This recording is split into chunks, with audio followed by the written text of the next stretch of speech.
As human beings, we're able to have a concept of knowing what we don't know. But how do you get more accuracy on that? And then, how do you actually know more? On this episode, a cognitive scientist on what works in practice. This is Coaching for Leaders, episode 437. Produced by Innovate Learning, maximizing human potential.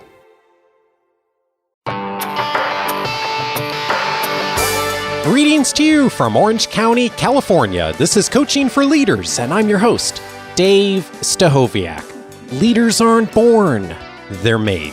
And this weekly show helps you discover leadership wisdom through insightful conversations. As leaders, and really as any position in any organization, we always want to be learning more and discovering more. And of course, there's a lot of things we don't know. But how do you know what you don't know? Today's guest is going to help us to really dive in on some of the psychology and science behind how our brains work, but even more importantly than that, what are some of the practical ways that we can really become more knowledgeable and to utilize the relationships and the frameworks around us in order to do that well. I am thrilled to welcome to the show today Art Markman. Art is the Annabel, Irion, Worsham Centennial Professor of Psychology and Marketing at the University of Texas at Austin. He's also the founding director of the program in Human Dimensions of Organizations, which brings the humanities and the social behavioral sciences to people in business. Today, he's also executive director of the IC² Institute. He is the executive director also of the Journal of Cognitive Science and writes for many sites, including Psychology Today and Fast Company. He also consults for companies interested in using cognitive science in their businesses. Along with Bob Duke, Art hosts the radio show Two Guys on Your Head for KUT Radio in Austin, also available as a podcast. He's the author of many books, most recently, Bring Your Brain to Work, Using Cognitive Science to Get a Job, Do It Well, and Advance Your Career. Art, so glad to welcome you to the show. Oh, thanks, Dave. It's really great to be talking with you. Boy, we could talk for hours on this book and how bringing your brain to work is such an important thing to do. But before we dive in on some of the tactics, I think there's a word that we should define a bit, and maybe some folks have heard it before, but this word metacognition. What does that mean, and how does that play a role in our learning in the workplace? Yeah, so the term metacognition is really the idea of thinking about thinking. And one of the things that humans are quite good at, in addition to being good reasoners, is that we're actually able to reflect on the way that we think about things. And so one of the things that enables us to do is to say things like, wow, I don't know that at all. So if somebody says to you, do you know the address of the White House? You might know it or you might not, but your ability to answer the question, do you know it, is a metacognition. It's an ability to say, I know this, I don't know it. I feel confident, I feel not so confident. And that ability is an extraordinarily important part of determining whether we choose to learn something or not. Although, as we'll see over the course of the conversation, that metacognitive ability is sometimes flawed in important ways. Yeah, indeed. And one of the flaws that I'm guessing might come up here is something that's called the Dunning-Kruger effect. And I just came across this in the last few months and also in your work. And I'm wondering if you could tell us a bit about how that flaw manifests itself. Yeah, so in every situation in life, and let's think about business for a second. So think about, for all your listeners, think about what it is that your company does. And now think about a new employee that you bring on. How many times have you had a new employee who comes in and within 3 weeks, they're looking around thinking, these people don't know what they're doing. I could run this place.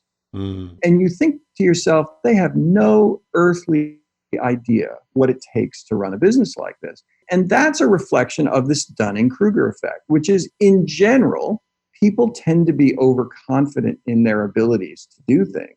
But the people who are most overconfident are, generally speaking, the ones who are the worst performers, and particularly the ones who know the least about that area.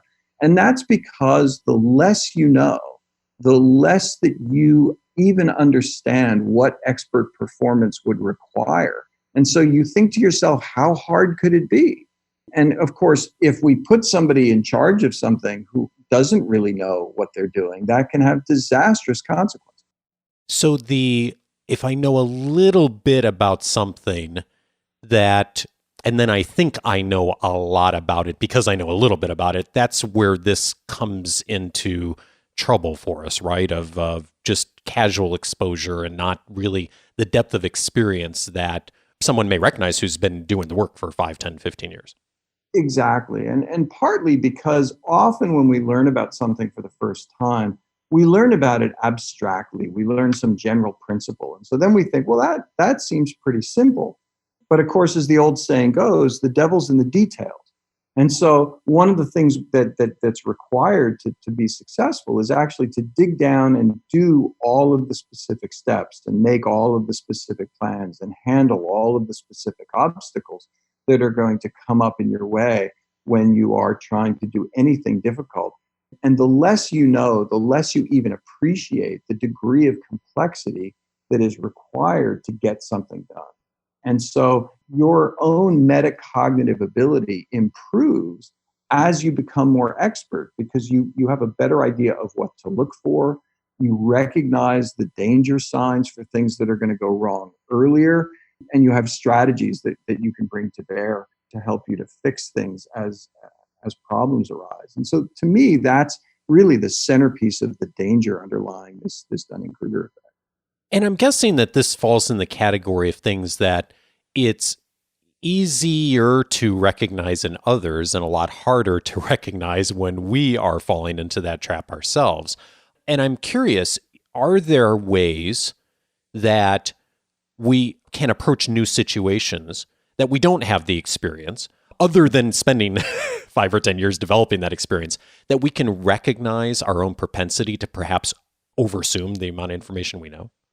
Yeah. No, I think you're raising a great point, and I think actually one of the places where the Dunning-Kruger effect can be most dangerous is for people who are extraordinarily competent in something else that they do, and then they go into a new situation and believe that they understand it when in fact they don't yet understand it. Actually, in the book, I talk a little bit about Ron Johnson, the former CEO of JCPenney, who made his name as the guy who developed the concept behind the Apple Store, which of course was an incredibly successful venture. And so he got hired by JCPenney to revitalize a flagging store. And he came in and just said, well, I'm going to apply the same solution. It's obvious to me that what we want to do is to make JCPenney hip and cool, which was absolutely not the right thing to do and was not a success. And he did not last very long as the CEO. And I view that as a variant of the Dunning-Kruger effect, that he had a tremendous amount of success in one place, but didn't really understand the complexity of the new environment. And I think that there are two important things that we have to do when we step into new roles.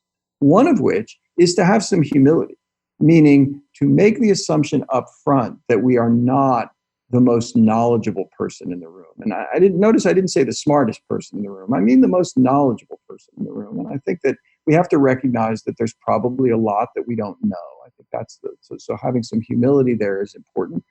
But I think the other thing that's really important is that you have to be willing to listen to everything going on. And in particular, to listen for all of the things that might be a signal to you that you don't understand the situation as well as you think you do.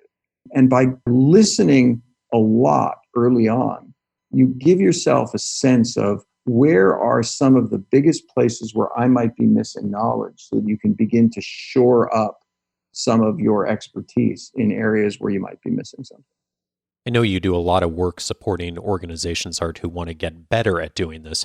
When you see leaders or teams who do a better job at that, of not making those assumptions, of taking the time to listen, what in practice are they doing that's different than the average leader, the average team? So I think there are several things. One is that this often starts from the top, meaning that one of the things I often say about organizations is that in every organization, there's what people say they want, what people are doing, and what's being rewarded. And everyone on the team listens to those things in reverse order. So what's most important is what they see being rewarded. After that, it's what they see other people doing. And the least important thing is what people say they want. So a leader who says, I really want everyone to be constantly learning is not going to get that behavior if they don't see anybody admitting their own ignorance, for one thing. So one of the things leaders have to be willing to do is from the beginning to say, here are some things I don't actually know enough about. And can someone help me with this or point me in the direction of it? Here at the IC Squared Institute, we actually have a book club that we engage in where anyone who reads a book that they liked can tell us about it. We'll buy a couple of copies of the book and stick it out on a communal table where people can sign it out. And then the expectation is we will engage in conversations about that book over the next several weeks, just informally in the hallway. And the expectation is that everyone is going to suggest books that they've read, including me. And the idea is if I just read a book that I learned something from, it means that there must have been some stuff I didn't know about. And of course, we're rewarding people for this in the sense that we're letting everybody know whose book suggestion it was. So now we're calling out those people who've gone out of their way to learn something. And I think that all of that is extraordinarily important, that leaders really have to set that tone, that they don't know everything, that they're willing to learn from others. I sometimes say that the three little words that no one's willing to say in business are I don't know. Mm. And that the more willing you are to say those things, the better your organization is in the long run. So the leader really creating the culture for that. And then I love the example of the book of even having some artifacts within the organization that are symbols and inspire people to take action to engage in that I don't know kind of a conversation. Absolutely. And what it says is we're constantly trying to move forward. We cannot rest on whatever knowledge we had in the past that's going to help us. And that we're going to speak from a position of knowledge. And so if somebody asks us a question and we don't know the answer to it, we're going to look around the room and say, does anybody else have a way of addressing this? And if not, we're going to get back to you on that. We're not going to just make up a response. Because one of the things about people who ascend to leadership roles is that often we're pretty good verbally. We can be glib, we can say things that sound pretty profound, but don't have any substance behind them. And I think that after a while, you can come to rely on that skill. And I think it's actually really important for people to just take that step back and say, you know what, I'm going to operate primarily from a position of the power of the knowledge that I have. One of the terms that you mention in your work is the expert generalist. Tell me about who the expert generalist is and how does that relate to this process of, not knowing and really engaging? So it's interesting. The ability of an organization to succeed depends on the quality of the knowledge that it has. But there are really two types of people you need to have in organizations in order to be able to succeed. And the one that we often favor are the people who are really knowledgeable in a particular area of expertise. They have a tremendous amount of depth, and that's extraordinarily important. But in organizations, particularly as they get larger, often you have to solve problems that require people to bring knowledge from different areas of expertise together in order to be able to solve a problem. And the difficulty is if everyone lives in their own silo of knowledge, it is hard to figure out how to cut across those silos in order to bring together a solution that is richer than the individual expertise of the people in the firm. And that's where the expert generalist comes in. So there's a group of people out there who are high in a few interesting personality characteristics. They tend to be high in a characteristic called openness to experience, which means they think new things are kind of cool. They are high in another characteristic called need for cognition, which is the degree to which you need to think about stuff. And then they are moderate. This is interesting. They're moderate to low in another characteristic called conscientiousness, which is how much do you finish the stuff that you start? How much do you obey the rules? And the reason that they're somewhat moderate to low in that conscientiousness is because while they're supposed to be finishing work, they're actually reading something interesting or having conversations with people. And what these expert generalists do is they just soak up the knowledge around them on a variety of different topics. They're the ones who know what everyone in the office is doing. They're the ones who read widely on a variety of different topics. And so they don't just have a smattering of knowledge. They have some reasonable expertise on a wide variety of topics. And they're constantly expanding that range of knowledge. And what those expert generalists do is that they provide this glue between the variety of other experts you have, helping to explain to each of those experts why the work they're doing relates to what other people are doing, and sometimes making these non-obvious connections between things. And I first stumbled on this. I was doing some work for Procter & Gamble and had the opportunity to study a group of people there that are called the Victor Mills Fellows. Vic Mills was the inventor of Pampers, or shepherded the Pampers project through to becoming a billion-dollar brand. And was also fascinating. And he was also involved in a number of other innovations. And the Vic Mills Fellows at P&G are people who are similarly involved in lots of innovative projects. And then they're just given this opportunity to run across the company and find other opportunities. And all of them have this personality profile, and all of them have just this rich, varied knowledge base that enables them to cut across a large organization and bring people together to solve difficult problems. So they're really the lubricant, the catalyst that gets the different experts within the organization that might have this very specific discipline and helps the organization to make those connections and to really leverage that knowledge.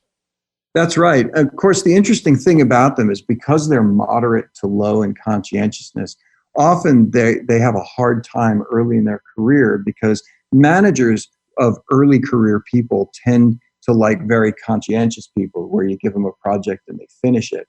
And so more than one of those individuals that I had a chance to talk to said something of the form, I have succeeded at this company despite the system and not because of it. And I think that's very true. And so, of course, the difficulty when you're a supervisor of someone is that it's hard to tell the difference between someone who's an expert generalist in the making and someone who's just lazy. So yeah, indeed. So you got to pay some attention to what they're doing with their time. And to the extent that you find someone who is developing that really rich base of knowledge, you want to nurture them, still make them get some things done, but really nurture that ability because they will, as they move on in their career, become really valuable. Fascinating. It's what a great thing to be watching for, especially in a larger organization.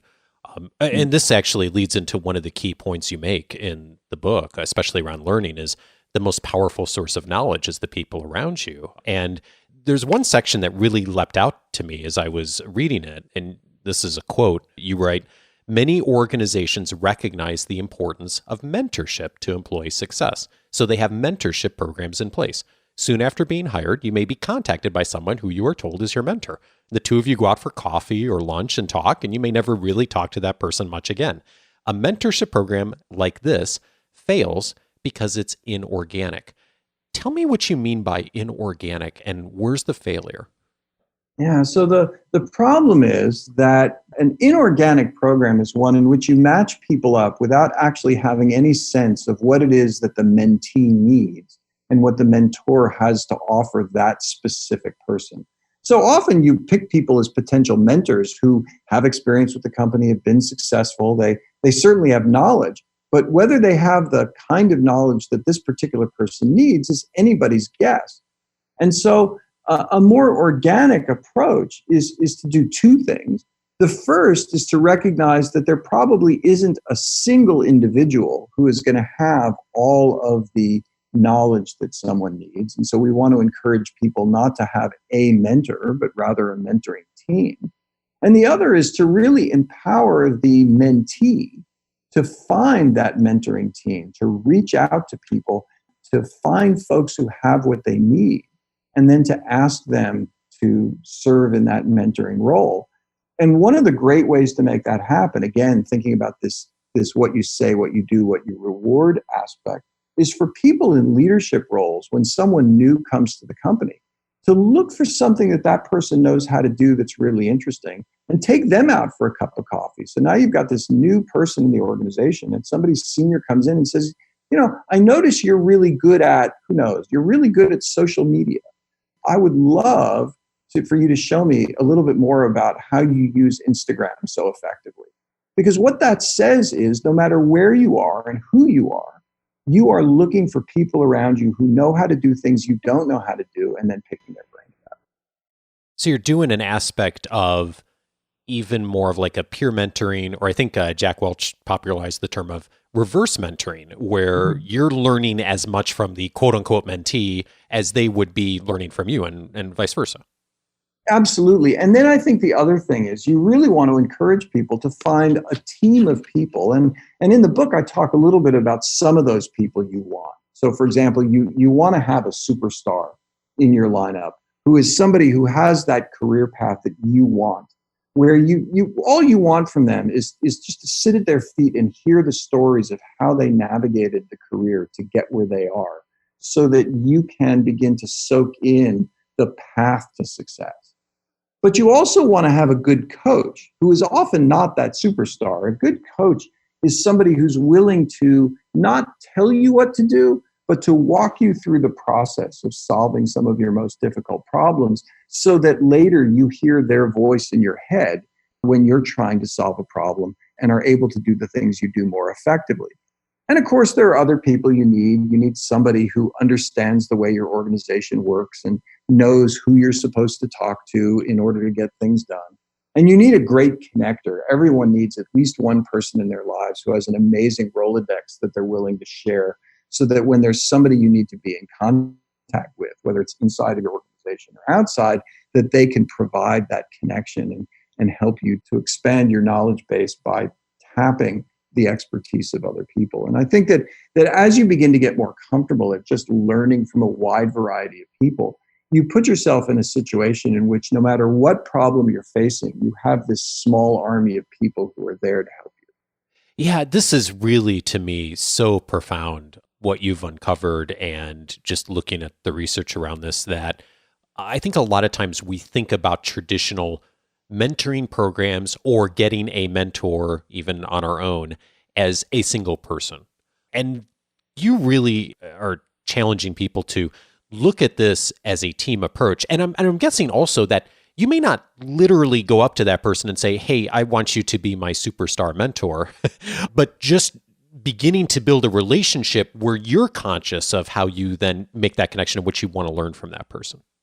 Yeah, I think that's right. Although I will say that it is sometimes useful to let that person know what an impact they're having on them, on you, because one of the things that can happen to people as they move on in their career is that they may forget how much they influence the career paths of other people.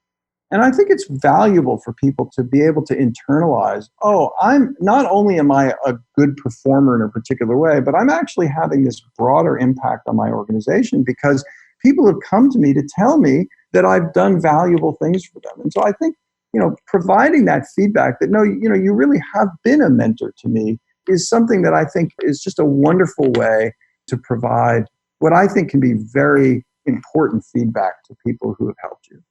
I'm so glad you're mentioning this, because I think that this is a point of friction for a lot of folks who are not sure how to start the relationship. And I think even the days of like going and having an informational interview with someone or just kind of picking someone's brain, I think a lot of times that doesn't work as well as it used to in starting relationships. And I'm sort of curious of what you've seen work, Art, that helps people to engage in relationships like this in a way that is beneficial not only to the person who's the mentee, but also is really attractive to the person who has the experience, who has the connections, who has the superstar performance that they've had. What have you seen that's worked around that? Yeah, I think it really is about relationship development, and I think that you can make use of some of the old work on escalation of commitment. I think just walking up to somebody and saying, "Listen, I love some of the work you're doing. Could you just recommend a book that I could read? That would help me to understand some of the things you do." which is the kind of thing that anybody's going to provide for you. You're not asking them for an hour of their time. You're just saying, listen, tell me something that you've read or done that was a great experience. But then, of course, you have to go read it and learn it and think about it. And then you go back and you just say one or two sentences about how that affected them and ask for something else. And what happens is over time, these people who could serve as your mentors become aware that they're having this influence on what you're doing. And that, generally speaking, makes them more forthcoming, more willing to spend some time. But also, I think they begin to feel the value of that mentoring relationship because it's reinvigorating to watch someone develop in their career, particularly if you feel, as some people do in mid-career, that they're stagnating a little bit. But also, those conversations can often make the mentor see things in a somewhat different way because they're now getting your perspective on something that you've thought about deeply. And often they will walk away from that conversation thinking, wow, I had not thought about that in the same way. And that makes you a more desirable person for them to want to interact with again in the future. I think that's something that a lot of us miss. I know I missed earlier in my career and probably still do. And you make this brilliant point in the book that the kinds of folks who often you're seeking out as superstars, as connectors, are the kinds of folks who often have benefited from those mentoring relationships earlier in their careers in a big way and recognize the importance and have the desire often to give back, don't they? Yeah, I think that's right. I mean, I think it's amazing to me. We often paint this picture of corporate America as being cold and impersonal, and it really is not. I mean, there are cold and impersonal people, as there are in every profession, but the lion's share of people have a very powerful social drive to connect with other people. They are often grateful to people who have helped them in their past. And I think as people move on in their career, would like to feel that there are other people out there who hold them in the same esteem that they hold some of their advisors and mentors over the years. And so allowing people to engage in that relationship with you is actually, I think, beneficial to everybody. And so it's a profound part of what makes us feel as we get older that we have some legacy in the work that we've done. And guards against some of the things we were talking about earlier, that Dunning-Kruger effect, the illusion that we maybe know more than we actually do. If we're engaging with people around us and developing these relationships, it gives us a lot more data points of where we really are. And I'm curious for the person listening who's thinking, wow, this sounds great, and I've not done much of this, or maybe not done this at all. What do you suggest as a good starting point, a good first step? Yeah, so I think that the very first thing to do is just to think a little bit about those people that that you admire, and to think, what is it about them that makes them successful and makes them effective at what they do? And then just think to yourself, what is one question that I could ask them that I'm sure I could get an answer to? And that's why I say things like, even could you recommend something that you read recently? Because that's a very easy question for people to answer often. But just do that. And then, it might take screwing up a little bit of your courage to do it. Not everybody is comfortable just reaching out to someone. But, you can send them an email if that's the thing you're most comfortable with. But, I recommend if you can find somebody in a social setting and just take 15 seconds of their time to ask a question. It's a great way to get to know them. And people are very generous with 15 seconds of their time. So you're not really making an ask that is likely to be rebuffed. And so even if you were a little nervous doing that at first, I think you get some positive feedback early on that makes it easier to do that in the future. It's like any human relationship we have, right? Even the relationships we have with partners and spouses, all those relationships started with a beginning interaction, right? A first step, a first request, and then grew over time as we invested in those relationships. Same thing here, right? Exactly right. And we have to recognize that most of us are in our careers for the long term. And so we're not trying to get every ounce of value out of someone on the first day. In fact, the relationship itself has so much value to it. It's unfortunate that businesses spend primarily time measuring money because it causes us to undervalue our relationships in the workplace and how important those are for our ultimate level of success. But really, it is that ability to have a variety of people who will help us when we need it, who will give us advice when we need it, who will support us when we need it. That is such a crucial part of being effective, particularly as you advance in your career. And it's worth, even if you don't have a social balance sheet, it's probably worth paying attention to how much of that kind of social capital you've accrued.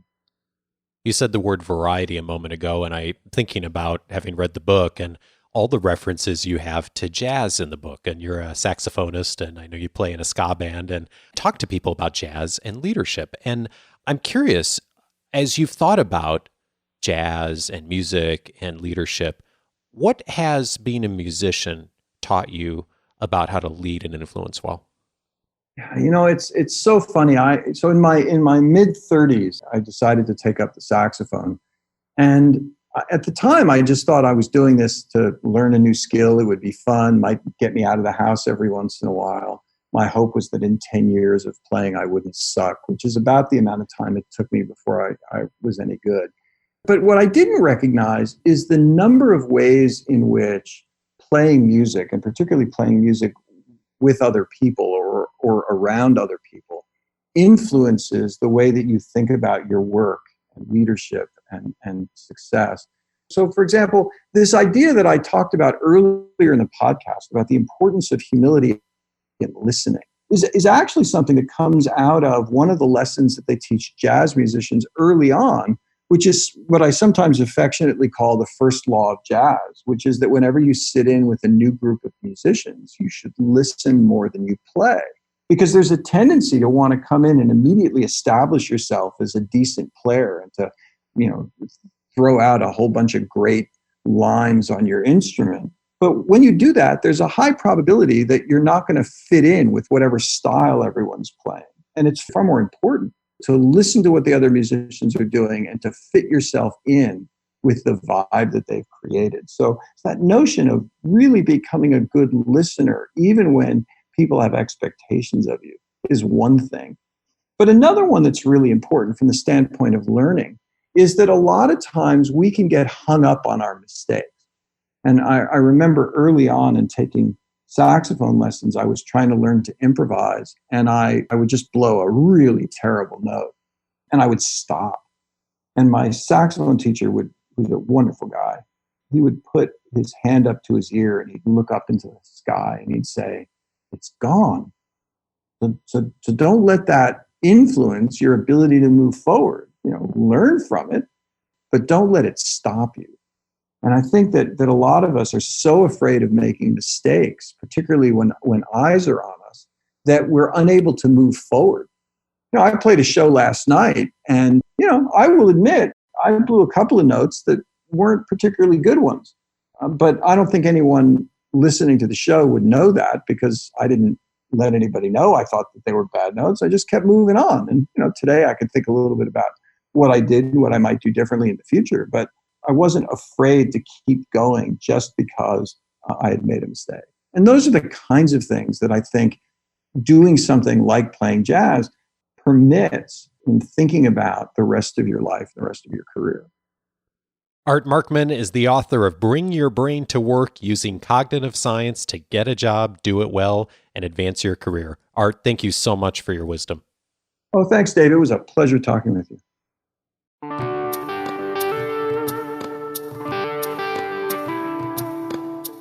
There's also a ton in Art's book about landing a job using some of the principles from cognitive science. If you find yourself in the position of career transition, or maybe are mentoring someone else who's going through that right now, it's a wonderful resource for that as well. Thank you again, Art, for your wisdom and several related episodes to today's conversation. One of them is episode 105, How to Find a Mentor. That's an episode from a while back. I talked in detail on that episode of how do you avoid the awkward conversation of, could you be my mentor? And rather really approach that from a more professional and a more holistic way. And in that episode, I walked through some of the things I've seen really work for others and have worked for me over the years. What I probably missed in that episode, though, is the call from Art and the research behind having a group of people that are mentoring you. And I love his detail on looking for a coach and looking for a superstar and looking for a connector. I think that is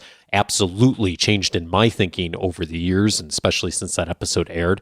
It's a great place for us to start. But a starting point is, of course, with the first person. So episode 105 will be a good support for you on that. I'd also recommend, in the spirit of growing your professional network, the episode with Tom Henschel on how to grow your professional network, episode 279. So many people reached out to us after that episode and mentioned how helpful Tom's advice was, and also a number of the analogies he utilized in order to help us look at the growth of our professional relationships as really long-term investments in building human connections with people. And if the traditional kinds of things you've thought of as far as going to networking events has always rubbed you the wrong way, I think you'll find that episode 279 is a really practical and hopeful way to approach your professional network. And then finally, I also would recommend episode 398, What You Gain by Sponsoring People,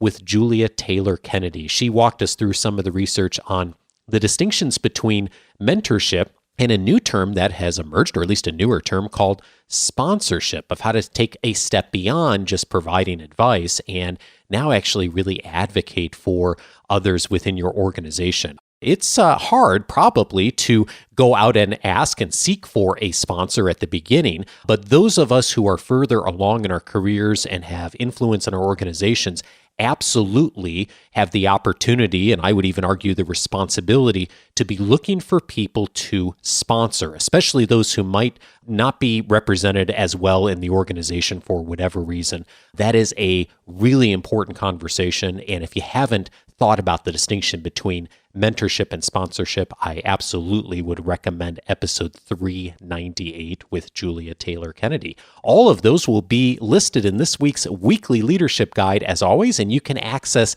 any of those episodes by searching on the coachingforleaders.com website and activating your free membership. If you haven't already, your free membership is your ticket into the entire archive since 2011, searchable by topic. It's also what will get you access to my weekly leadership guide that comes every Wednesday, including the show notes, all the links, and a number of other resources I found online for you, plus access to the membercast, my book notes, including the notes and highlights I've jotted down from Art's book. All of those are available inside the free membership. To get access to it, just go over to coachingforleaders.com. It'll take you about 20 seconds to set it up, and you'll be off and running from here on out with the entire resource library there. Have a fabulous week, and I'll see you next Monday for our next conversation on leadership. Take care, everyone.